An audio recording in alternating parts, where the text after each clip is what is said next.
The numbers are stark, the reality is grim. A record number of people are experiencing homelessness in and around Metro Vancouver. Homelessness is on the rise in Canada, and it's only getting worse. Tent cities are popping up all over the country, becoming a common eyesore that has never existed before. These tent cities, commonly referred to as Trudeau Towns, can be found in cities large and small, and even small towns. And it's not just the people Canadians drive past on the street who don't have somewhere safe and secure to live, but also a growing and alarming section of Canadian society who are slipping through the cracks. With houses less affordable and less available than ever, mentally ill people walking the streets, and hard drugs legalized in some provinces, the country is falling apart. Far from reducing the problem, decriminalization has just shown how bad the situation really is and how broken families and community institutions are leaving the streets as people's last resort. In this video, we're taking a look at what's behind the homelessness crisis and how it's affected hundreds of thousands of Canadians from all walks of life.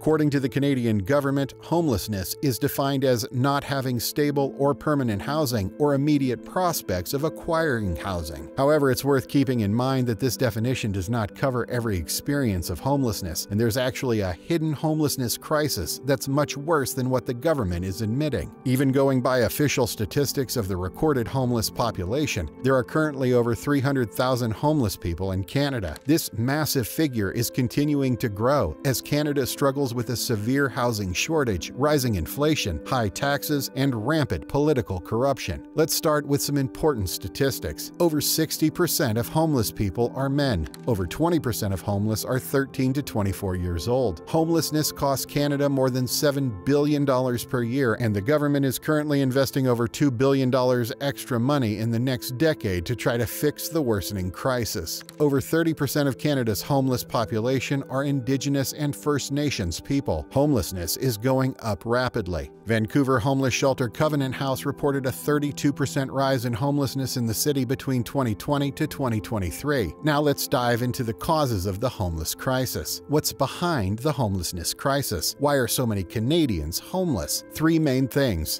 the housing shortage and affordability crisis, the mental health and addiction crisis, the collapsing social fabric of liberal Canada. Part of the reason that homelessness is starting to become more visible now is that more homeless people are choosing to live in tents instead of trying to stay in shelters. In cities nationwide, particularly since the pandemic, a growing number of individuals are opting to reside in tents under bridges and along roads. This choice is prompted by feelings of insecurity in overcrowded shelters or being turned away due to full capacities. The emergence of encampments in parks and occasionally on urban streets has become increasingly common. This trend corresponds with escalating rental costs and diminishing housing options across the country, and it's expected to rise due to mounting pressures such as inflation, soaring rents, stagnant wages, and an influx of refugees and immigrants brought in by the government. The hourly wage necessary to afford rent in each province exceeds the maximum wage by a considerable margin. Furthermore, nearly half of all Canadians are perilously close to financial ruin, with only a modest sum separating them from bankruptcy.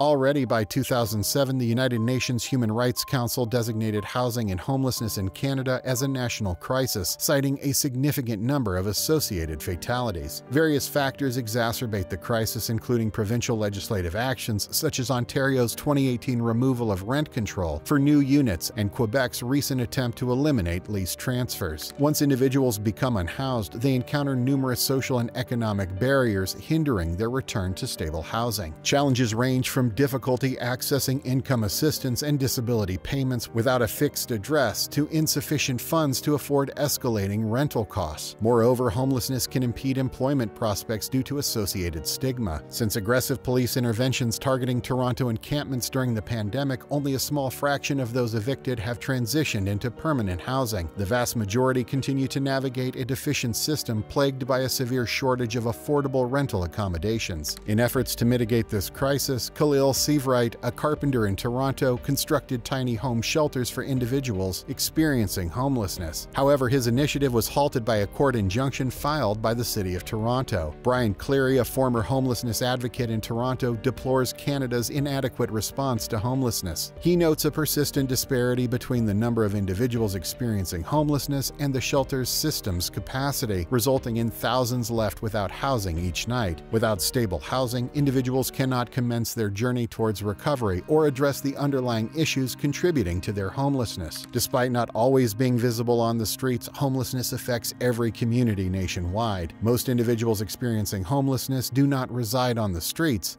but temporarily stay with friends or family or seek refuge in emergency shelters. The underlying personal circumstances leading to homelessness are diverse and can afflict individuals from various communities. Factors contributing to homelessness range from catastrophic events to family breakdowns, substance abuse, and involvement in the child welfare system. Community organizations and service providers are increasingly recognizing the imperative of developing targeted programs to effectively combat homelessness and facilitate individuals' paths towards stability and self-sufficiency, but much more remains to be done. There's also a giant hidden homelessness crisis that Trudeau doesn't want to face. As per the Canadian definition of homelessness, individuals categorized as provisionally accommodated fall within the realm of hidden homelessness. This subgroup specifically encompasses those who reside temporarily with others but lack assurance of ongoing residency or immediate prospects of securing permanent housing. Commonly referred to as couch surfing, this situation entails individuals staying with relatives, friends, neighbors, or even strangers due to the absence of viable alternatives. Typically, they do not contribute rent, and this arrangement is not sustainable in the long term. However, due to their inability to secure permanent housing promptly or in the foreseeable future, they find themselves in this predicament. The term hidden is aptly applied to this population because they often do not seek out or access homeless support services, despite their housing situation being improper or inadequate. Consequently, they remain unaccounted for in conventional homelessness statistics. Approximately 450,000 to 900,000 Canadians are the hidden homeless. In 2014, approximately 2.3 million Canadians, representing 8% of the overall population aged 15 and over, reported that at some point in their life they had to temporarily live with family, friends, in their car, or anywhere else because they had nowhere else to live. The concept of hidden homelessness, where individuals lack stable housing but may not appear visibly homeless, is especially pertinent to youth. Many young individuals are forced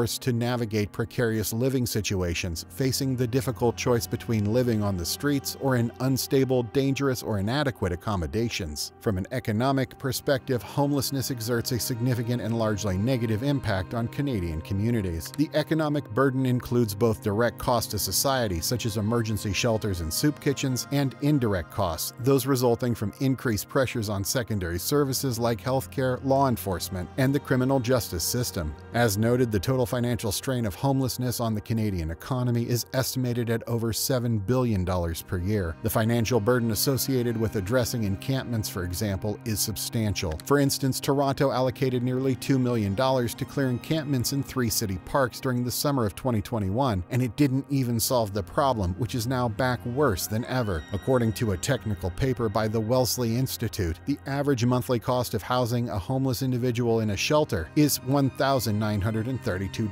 However, this amount pales in comparison to the cost of housing the same individual in a hospital at $10,900 or jail at $4,333. Notably, homeless individuals are disproportionately represented among both hospitalized and incarcerated populations, which also shows how interconnected illness, crime, and homelessness are. Moreover, homeless people are 70% more likely to visit doctors' offices, and an estimated 30% of homeless individuals suffer from mental illness. The economic burden of homelessness on society frequently represents nearly half of the $16 billion Canada spends on business subsidies. The opportunity costs of allowing homelessness to persist at its current rate is also immense. Sadly, this crisis is only likely to get worse unless something big changes soon. A recent projection by the Calgary-based AI AI analysis tool Help Seeker found that there will be a large increase in homelessness in Canada by 2030. According to Help Seeker, Canada's homeless population is expected to nearly double within the next 6 years, as forecasted by their predictive AI. During a press conference, Alina Turner, the CEO of Help Seeker, pointed out that this doesn't simply mean a visible increase in homelessness. There are various layers of visibility, including rough sleeping, encampments, unsafe living situations, and couch surfing. Presently, estimates from the Homeless Hub, a research organization affiliated with York University, suggested that the number of homeless individuals in Canada is around 300,000. However, by 2030, Help Seeker's AI predicts this number could soar to approximately 550,000 to 570,000. To make these predictions, Help Seeker's AI utilized data from municipalities across Canada, considering factors such as shelter usage, hidden homelessness estimates, inflation rates, unemployment figures, and housing availability. One crucial data set for the AI was Canada's projected population growth, projected to be between 42.9 million and 52.5 million by 2043, as reported by Statistics Canada. The AI forecasts an 83% increase in homelessness by 2030, compounded by various factors. Turner noted a lack of precise data regarding the current statistics for at-risk homelessness in Canada. However, projections suggest that by the end of the decade, nearly 1 million Canadians could be at risk of homelessness. Hidden homelessness, which encompasses individuals who may be couch surfing without presenting at shelters, is expected to reach around 300,000 people by 2030, according to the AI's predictions. The Homeless Hub's website estimates that up to 50,000 people currently experience hidden homelessness on any given night in Canada. Moreover, the AI anticipates the population of those living in absolute homelessness, without a physical home and relying on emergency shelters, will reach around 200,000 people by 2030. Addressing these projections will necessitate significant action nationwide, according to researchers from Help Seeker. Turner emphasized the need for comprehensive care and supportive housing beds. The researchers estimate that approximately $169 billion